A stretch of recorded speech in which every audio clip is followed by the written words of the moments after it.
भाइयों और बहनों, राष्ट्रपति जी ने आपातकाल की घोषणा की है। इससे आतंकित होने का कोई कारण नहीं है।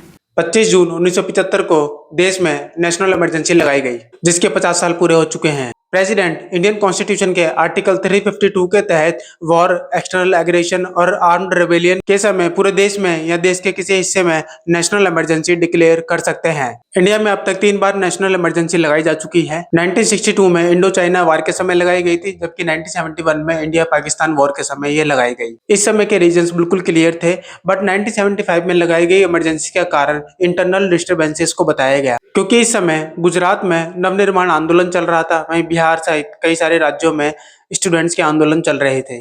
जयप्रकाश नारायण ने संपूर्ण क्रांति का नारा दिया। इसके अलावा कंट्री में पॉलिटिकल टर्मोइल की सिचुएशन क्रिएट हो चुकी थी, क्योंकि 1971 के इलेक्शंस को इलाहाबाद हाई कोर्ट ने इनवैलिड कर दिया था, जिसमें इंदिरा गांधी को बहुमत मिला था। अब नेशनल इमरजेंसी के इम्पैक्ट्स की बात करते हैं। फंडामेंटल राइट्स को सस्पेंड कर दिया गया, जो कि लगभग 21 महीने तक लोगों की सिविल लिबर्टी सस्पेंड रही। मीसा एक्ट के तहत ऑपोजिशन के टॉप लीडर्स को अरेस्ट कर लिया गया।